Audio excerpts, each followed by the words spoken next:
ناظرین، کاتب وحی صحابی نبی سیدنا امیر معاویہ رضی اللہ تعالی عنہ کے حالات زندگی ہیں یہ۔ سیدنا امیر معاویہ رضی اللہ تعالی عنہ ہجرت سے 17 سال پہلے پیدا ہوئے تھے، یعنی وہ سیدنا علی کرم اللہ وجہہ سے 6 سال چھوٹے تھے۔ سیدنا امیر معاویہ رضی اللہ تعالی عنہ کی ماں ہند بنت عتبہ کی شادی اول فاقہ بن مغیرہ قریشی سے ہوئی تھی۔ فاقہ کو ایک مرتبہ اپنی بیوی ہند کی عصمت و پاک دامنی کے متعلق شبہ گزرا۔ اس نے ہند کو ٹھوکریں مار کر گھر سے نکال دیا۔ اس کا لوگوں میں چرچا ہوا اور ہند کے باپ عتبہ نے بیٹی سے پوچھا کہ یہ کیا معاملہ ہے، صاف بتاؤ۔ اگر فاقہ تم کو محتم کرنے میں سچا ہے تو ہم کسی شخص سے کہہ دیں گے کہ وہ فاقہ کو قتل کر دے گا اور ہم بدنامی سے بچ جائیں گے، لیکن اگر وہ جھوٹا ہے اور بلا وجہ بدنام کرتا ہے تو ہم اس معاملہ کو کسی کاہن کی طرف رجوع کریں گے۔ ہند نے اپنی برات و بے گناہی ثابت کرنے کے لیے قسمیں کھائیں اور الزام سے قطعی انکار کیا۔ عتبہ کو جب بیٹی کی بے گناہی کا یقین آ گیا تو اس نے فاقہ بن مغیرہ کو مجبور کیا کہ وہ اپنی قوم بنی مخزوم کے لوگوں کو ہمراہ لے کر یمن کے کسی کاہن کے پاس چلے۔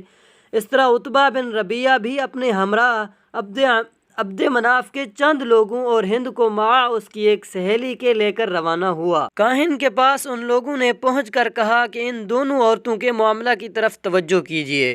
کاہن اول ہند کی سہیلی کے پاس گیا اور اس کے دونوں مونڈھوں پر کچھ ضربیں لگا کر کہا اٹھ۔ پھر ہند کے پاس آیا اور اس کو بھی مار کر کہا اٹھ، نہ تجھ سے کوئی بدی سرزد ہوئی ہے، نہ تو نے زنا کیا ہے، اور تو ایک بادشاہ کو جنے گی جس کا نام معاویہ ہوگا۔ فاقہ نے یہ سن کر ہند کا ہاتھ پکڑ لیا، مگر ہند نے اس کا ہاتھ جھٹک دیا اور کہا کہ اگر میرے پیٹ سے کوئی بادشاہ ہونے والا ہے تو وہ تیرے نطفہ سے نہ ہوگا۔ چنانچہ اس تصدیق بے گناہی کے بعد ہند نے فاقہ سے کوئی تعلق نہ رکھا۔ اس کے بعد ابو سفیان بن حرب نے ہند سے شادی کر لی اور معاویہ رضی اللہ تعالیٰ عنہ پیدا ہو گئے۔ سیدنا امیر معاویہ رضی اللہ تعالیٰ عنہ کی پیدائش کے وقت ابو سفیان کی عمر 40 سال سے کچھ زیادہ تھی۔ ابو سفیان رسول اللہ صلی اللہ علیہ وآلہ وسلم سے 10 سال عمر میں بڑے تھے۔ امیر معاویہ رضی اللہ تعالیٰ عنہ میں لڑکپن ہی سے ایسے علامات پائے جاتے تھے جس سے لوگ ان کو کسرائے عرب کہتے تھے۔ ان کی دانائی، خوش تدبیری، سلامت روی اور اعتدال پسندی کی خاص طور پر شہرت تھی۔ وہ طویل القامت، سرخ سفید رنگ، خوبصورت اور مہیب آدمی تھے۔ حضور اکرم صلی اللہ علیہ وسلم نے امیر معاویہ رضی اللہ تعالیٰ عنہ کو دیکھ کر فرمایا کہ یہ عرب کے کسریٰ ہیں۔ جس روز معاویہ رضی اللہ تعالیٰ عنہ تم میں سے اٹھ جائیں گے تو تم دیکھو گے کہ بہت سے سر جسموں سے جدا کیے جائیں گے۔ آخر عمر میں امیر معاویہ رضی اللہ تعالیٰ عنہ کا پیٹ کسی قدر بڑا ہو گیا تھا اور منبر پر بیٹھ کر خطبہ سناتے تھے۔ بیٹھ کر خطبہ سنانے کی ابتدا امیر معاویہ رضی اللہ تعالیٰ عنہ سے ہوئی۔ امیر معاویہ رضی اللہ تعالیٰ عنہ خوب پڑھے لکھے آدمی تھے۔ فتح مکہ کے روز اپنے باپ ابو سفیان کے ہمراہ آ کر 25 سال کی عمر میں مسلمان ہوئے اور پھر وفات نبوی صلی اللہ علیہ وآلہ وسلم تک رسول اللہ صلی اللہ علیہ وسلم کے ساتھ رہے۔ جنگ حنین اور محاصرہ طیف میں بھی شریک تھے۔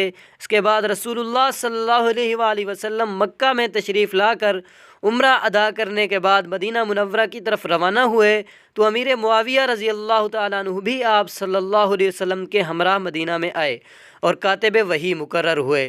کتابت وحی کی خدمت کے علاوہ باہر سے آئے ہوئے وفود و مدارت اور ان کے قیام و طعام کا اہتمام بھی رسول اللہ صلی اللہ علیہ وآلہ وسلم کی طرف سے امیر معاویہ رضی اللہ تعالیٰ عنہ کے سپرد تھا۔ صلی اللہ علیہ وسلم کی وفات کے بعد سیدنا ابو بکر صدیق رضی اللہ تعالیٰ عنہ نے جب امیر معاویہ کے بھائی یزید بن ابی سفیان کو ایک لشکر کے ساتھ شام کی طرف بھیجا تو امیر معاویہ کو ایک دستہ فوج دے کر ان کا کمکمی مقرر کیا۔ فتوحات شام میں انہوں نے اکثر لڑائیوں کے اندر بطور مقدمۃ الجیش کاریہائے نمایاں انجام دیے اور اپنی شجاعت و مردانگی کا سکہ دلوں پر بٹھایا۔ فاروق اعظم رضی اللہ تعالیٰ عنہ نے سیدنا معاویہ رضی اللہ تعالیٰ عنہ کو علاقہ اردن کا مستقل حاکم مقرر کیا۔ طاعون امواس میں جب سیدنا عبیدہ اور یزید بن ابی سفیان وغیرہ صحابی فوت ہو تو فاروق اعظم رضی اللہ تعالیٰ عنہ نے ان کو ان کے بھائی یزید کی ولایت دمشق کا والی مقرر فرمایا۔ علاقہ اردن اور دوسرے اضلاع بھی ان کی حکومت میں شامل رہے۔ فاروق اعظم رضی اللہ تعالیٰ عنہ جب بیت المقدس تشریف لے گئے تو سیدنا امیر معاویہ نے بھی ان کا استقبال کیا اور فاروق اعظم کے ہم رکاب رہے۔ فاروق اعظم رضی اللہ تعالیٰ عنہ نے امیر معاویہ پر اعتراض کیا تو تم نے شاہانہ شان و شکوہ اختیار کیا، اور سنا ہے کہ تم نے دربان بھی مقرر کیے ہیں۔ سیدنا امیر معاویہ رضی اللہ تعالیٰ عنہ نے جواب دیا کہ شام کی سرحدوں پر کیسر کی فوجوں کا اجتماع و حملہ آوری کا ہمیشہ خطرہ رہتا ہے۔ کیسر کے جاسوس ملک شام میں پھیلے ہوئے ہیں۔ کیسر اور عیسائیوں کو مرعوب رکھنے کے لیے ظاہری شان و شوکت اور کیسر کے جاسوسوں سے محفوظ رہنے کے لیے دربانوں کو ضروری سمجھتا ہوں۔ فاروق اعظم رضی اللہ تعالیٰ عنہ نے اس جواب کو معقول سمجھ کر پھر کوئی تعرض نہیں فرمایا۔ سیدنا امیر معاویہ رضی اللہ تعالیٰ عنہ نے فاروق اعظم سے بحری حملے کی اجازت طلب کی کہ قسطنطنیہ پر بحری حملہ کیا جائے اور بحر روم کے جزیروں کو فتح لیا جائے، لیکن فاروق اعظم رضی اللہ تعالیٰ عنہ نے ان کو اس کی اجازت نہیں دی۔ فاروق اعظم رضی اللہ تعالیٰ عنہ کے بعد جب سیدنا عثمان غنی خلیفہ مقرر ہوئے تو انہوں نے امیر معاویہ کو تمام ملک شام اور اس کے متعلقات کا حاکم بنا دیا، بحری فوج کے تیار کرنے کی بھی اجازت دے دی، ان کے اختیارات کو بھی وسیع کر دیا۔ سیدنا امیر معاویہ رضی اللہ تعالیٰ عنہ نے تمام ملک شام پر قابض و متصرف ہو کر اس ملک میں حکومت اسلامیہ کو خوب مضبوط و مستحکم کیا، اور ہمیشہ کیسر روم کو اپنی طرف سے خائف و مرعوب رکھ کر اس امر کا موقع نہیں دیا کہ عیسائی لوگ اسلامی ممالک پر حملہ آوری کی جرأت کر سکیں۔ سیدنا عثمان غنی رضی اللہ تعالیٰ عنہ کی شہادت کے بعد مسلمانوں کے مابین جو کچھ ہوا اس کا ذکر پہلی جلد میں آ چکا ہے۔ ربیع الاول 41 ہجری کے آخری عشرہ میں سیدنا امیر معاویہ رضی اللہ تعالیٰ عنہ اور سیدنا حسن رضی اللہ تعالیٰ عنہ کے درمیان مصالحت ہوئی، اور تمام عالم اسلامی نے امیر معاویہ کے ہاتھ پر بیعت کر کے ان کو خلیفہ وقت تسلیم کیا۔ اس وقت یعنی ربیع الاول 41 ہجری تک امیر معاویہ 20 سال اور زندہ رہے۔ ان کی حکمرانی کا کل زمانہ 40 سال ہے۔ اس 40 سال کے نصف اول میں وہ ایک صوبہ دار یا گورنر تھے، اور نصف آخر میں خلیفہ نصف اول کے مجمل حالات اور اہم واقعات پہلی جلد میں بھی بیان ہو چکے ہیں۔ اس جگہ ہم ان کو حالات بحیثیت خلیفہ یعنی نصف آخر کے واقعات بیان کرتے ہیں۔ یہی تھی ناظرین آج کی چھوٹی سی ویڈیو۔